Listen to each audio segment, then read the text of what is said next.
Sorry ya guys ya. Langsung lanjut lah ya. Kalau lupa tonton aja noh, semua ada di playlist. Kita akan langsung ke chapter 35 seluruh. Dari manga Reborn Ranker Gravity User. Di mana sekarang? Ikoma dengan party barunya sudah masuk ke dalam dungeon Illusion Library. Dikarenakan dungeon ini merupakan dungeon rank B. Ya bisa dibilang sih, bila nih dungeon sangatlah langka. Bila ada awakener yang bisa menaklukkannya, pastinya ia akan diganjar dengan ketenaran yang tiada hentinya. Kira-kira seperti itulah apa yang ada di pikiran Seiji sekarang. Dengan seringai serakahnya, Seiji nampak pede banget bila ia bakal terkenal. Di sepanjang jalan ini, Shion berkata pada Ikoma. Ia mempertegas statementnya bila kehadiran Ikoma dan Satsuki dalam party ini hanya sebagai pelengkap saja. Mereka cuma remah-remah, tak lebih. Intinya sih, Shion mau Ikoma dan Satsuki udah anteng aja, jangan aneh-aneh. Songong banget bukan dia? Baru kuat dikit aja, lagaknya udah kayak gitu. Jelas dong, Ikoma tak mau diem saja. Mana mungkin mau dia kan? Disuruh diem doang. Orang tujuan Ikoma mau mendapatkan item juga. Ikoma menjelaskan bila ia sudah tahu Satsuki dan dirinya hanya pelengkap saja. Hanya saja sungguh keterlaluan bila Shion bersikap kayak begitu bukan? Di sini Satsuki pun nanya kepada Ikoma. Apa nggak apa-apa kalau dibiarkan begini? Kalau gini caranya, mereka nggak bakal bisa dapetin item dari bosnya nanti. Apalagi ya kan kalau bukan Ring of Wisdom. Bohong sih kalau Ikoma kagak khawatir seluruh. Ya tapi setidaknya mereka akhirnya bisa masuk kan. Prioritas pertama mereka sekarang adalah menyelesaikan dungeon ini dulu. Baru deh mereka bisa mikir nantinya itemnya akan bagaimana. Ikoma sekarang masih agak santuy seluruh. Ya karena dia tahu dungeon Illusion Library ini tidak mudah untuk ditaklukkan. Meskipun party Seiji levelnya lumayan tinggi, mereka gak bakal mampu melakukan apa-apa tanpa Ikoma di sini. Karena Ikoma tahu informasi penting bagaimana caranya mereka bisa menaklukkan dungeon ini. Ya seperti biasalah, MC kita ini mau direndahin kayak apa, ya terserah. Sesuka bacot mereka. Yang penting tinggal buktiin aja bila Ikoma mampu. Catat ya guys ya. Tak lama kemudian Seiji pun menemukan sebuah buku. Dilihat dari tata bahasa dari buku ini, jelas sih nggak paham si Seiji. Palingan juga ini dari isekai lain ya kan. Dan buku itu pun hanyalah benda biasa di dalam dungeon. Semuanya kecuali item dan magic crystal akan menghilang secepatnya saat dungeon ditaklukkan. Di masa depan nanti, perkembangan riset tentang penelitian dungeon akan semakin maju. Dan hasilnya akan ditemukan lebih banyak hal tentang level dan betapa tidak jelasnya misteri tentang dungeon. Bahasa-bahasa yang ditemukan di dalam dungeon bisa dibilang sama sekali bukan seperti bahasa. Sangat mungkin bukan bila tulisan-tulisan yang ada di dalam dungeon hanyalah rangkaian huruf biasa yang random disusun begitu saja. Dikarenakan misteri ini, di masa depan nanti akan muncul berbagai macam teori. Dan banyak dari teori tadi yang tidak ada bukti nyata. Dan akhirnya dianggap sebagai delusi semata. Dan dikatakan bila item Ring of Wisdom lah yang mampu mereveal apa sih sebenarnya misteri dari bencana dungeon tercipta. Dan sekarang, di tengah perjalanan akhirnya party Ikoma menemukan seekor monster. Librarian Goblin level 40. Dengan sihir apinya, Goblin ini menyerang Seiji. Tapi ya jelas, dengan shieldnya Seiji dengan mudah menahan serangan Kroco ini. Kemudian dengan Shadow Step-nya dan Execute. Dengan mudahnya, Kasai memotong kepala dari Goblin ini. Setelah melakukan combo yang bagus tadi, dengan angkuhnya, Kasai menyuruh Ikoma dan Satsuki buat mengutin tuh drop item. Ditambah lagi sekarang Shion, makin menjadi-jadi dia bulinya. Shion pun berkata, Ikoma dan Satsuki jauh-jauh dari Tokyo, tapi mereka tak bisa melakukan apapun. Padahal nih ya, dirinya sendiri pun cuma nonton doang. Kan kampret ya kan? Tapi Ikoma sekali lagi, ia tak peduli. Capek ya kan ngurusin orang bodoh kayak dia. Pasti bacot dulu baru mikir. Ikoma malah lebih tertarik dengan kemampuan party ini. Kemampuan mereka benar adanya. Selain itu, setelah melihat skill-skill dari Kasai tadi, Ikoma pun tambah yakin bila si Kasai ini adalah kelas Thief. Excited banget Ikoma. Nostalgia ya kan dia? Karena Ikoma memilih kelas sampah itu di masa lalu. Mulai tuh Ikoma nerocos sana-sini memberikan arahan kepada juniornya. Melihat tingkah aneh dari Ikoma ini, siapa sih yang gak keheranan?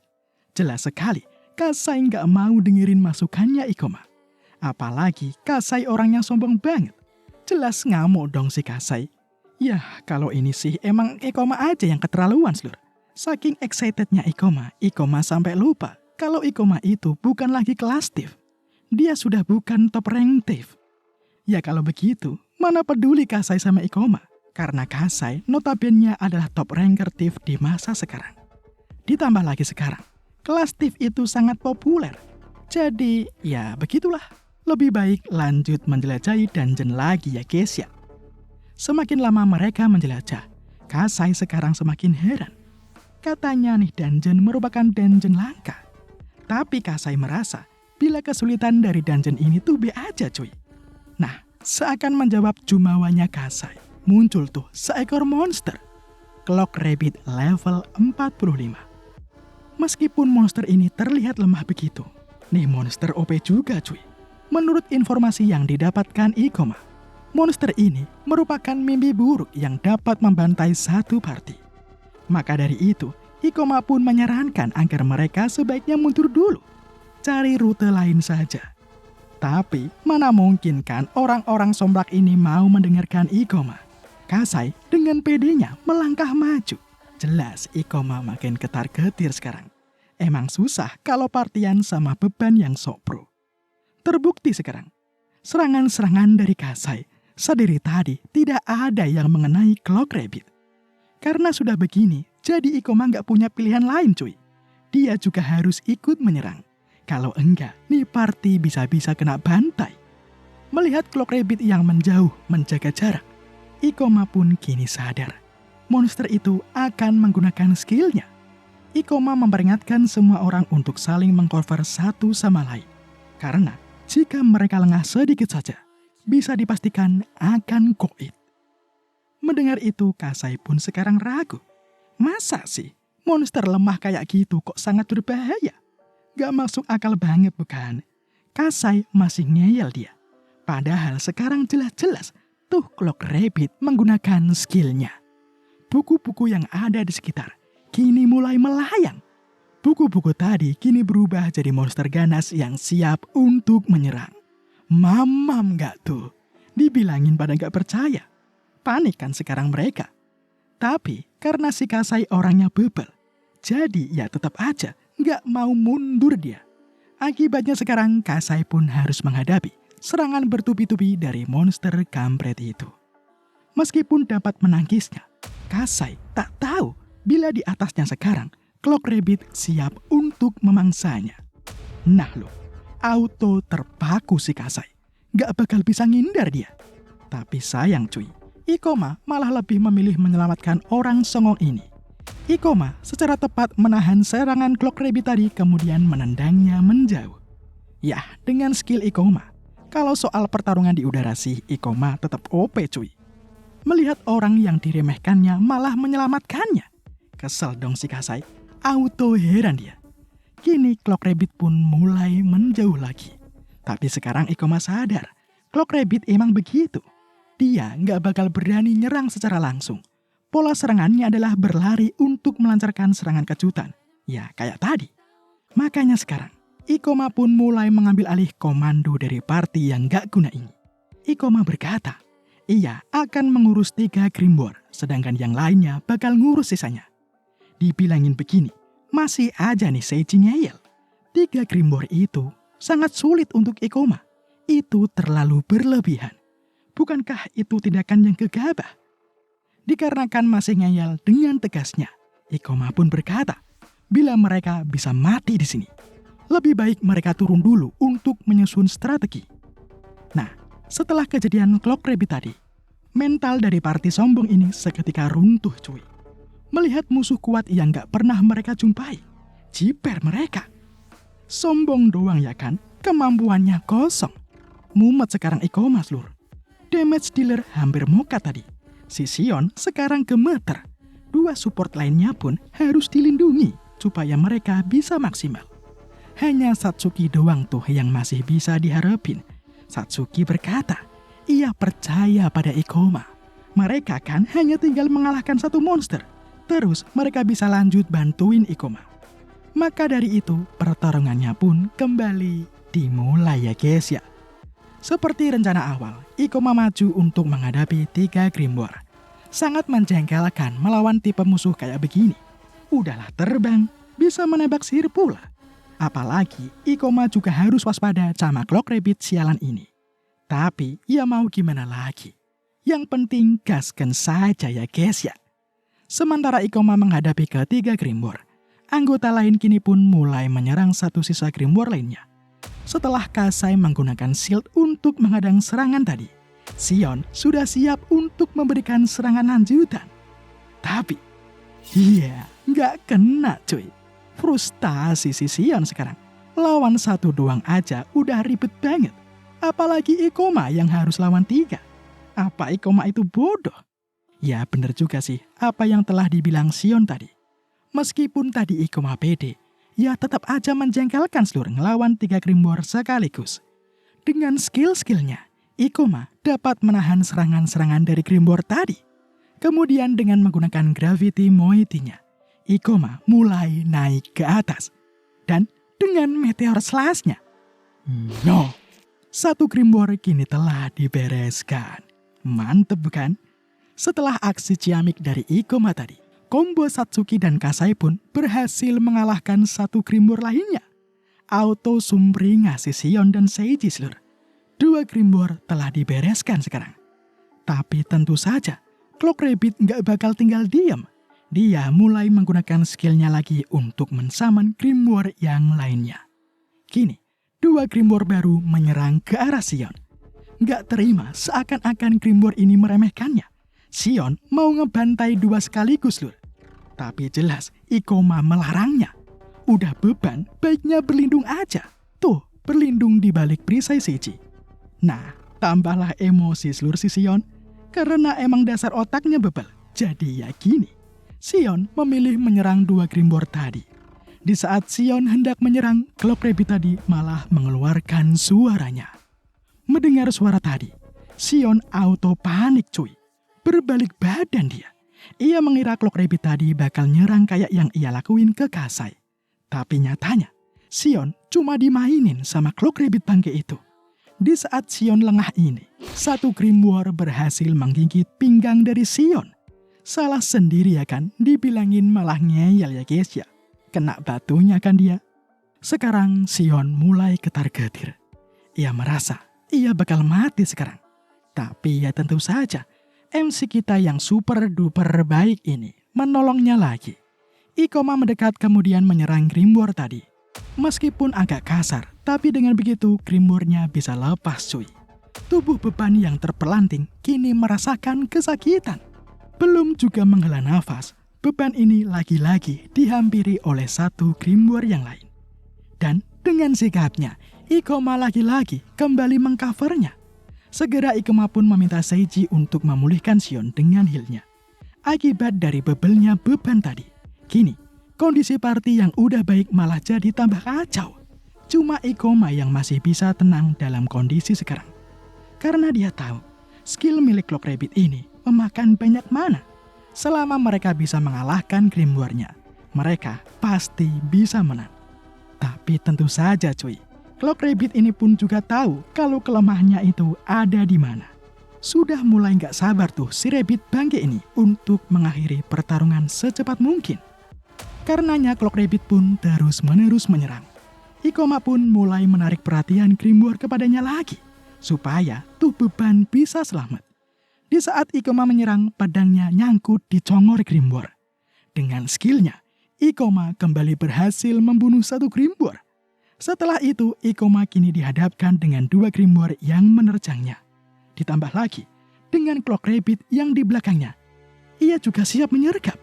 Semua itu udah diprediksi sama Ikoma cuy. Jadi, Di saat mereka semua menyergap, Ikoma kini menghindar dengan inverse gravity-nya.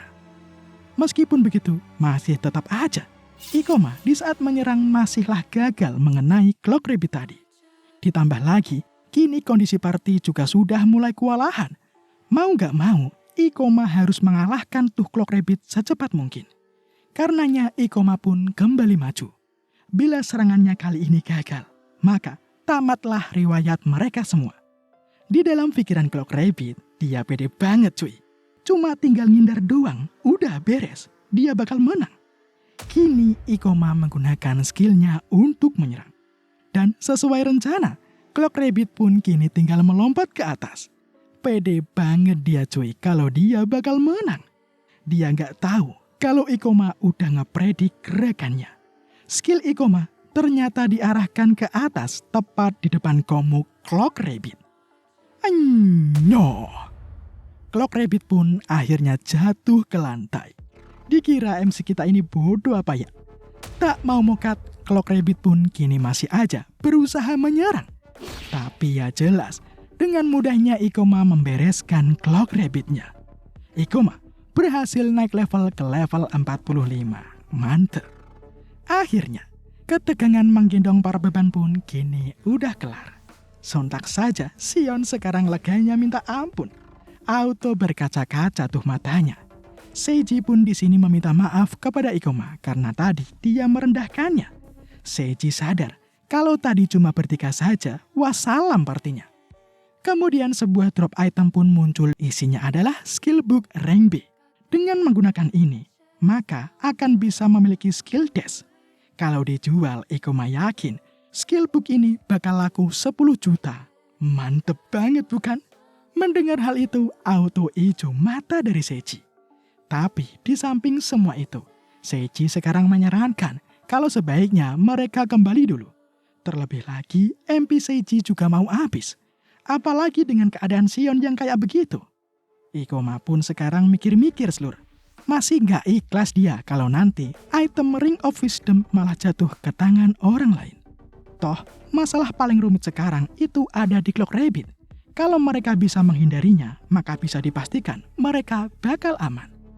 Mereka bisa menggunakan heal Seiji. Dan kalau soal MP, tenang. Ada SPBU berjalan, Satsuki. Dikarenakan penjelasan Ikoma ini, Seiji pun setuju bakal ikut seluruh.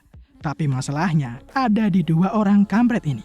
Mereka bakal setuju apa kagak? Yah, kalau Kasai sih auto setuju seluruh. Karena dengan bersama Ikoma dia yakin pasti Kasai bisa memanjat pencapaian yang lebih tinggi lagi. Cuma Sion doang yang gak setuju. Masih syok dia sama kejadian yang baru aja mereka alami. Tapi dikarenakan gengsinya yang sangat tinggi, meskipun kelihatan takut, Sion pun akhirnya setuju juga buat ikut seluruh. Haduh, lebih baik pulang ya kan?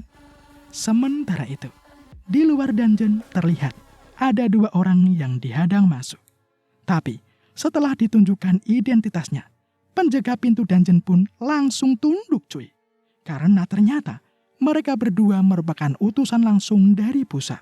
Auto nggak berani macam-macam dia kan? Padahal identitas itu hanyalah samaran semata. The new villain are coming. Mereka bertujuan untuk mengambil Ring of Wisdom dan menyingkirkan semua orang yang menghalanginya. Apakah Ikoma dan partinya bisa mengalahkan kedua villain baru ini? Bersambung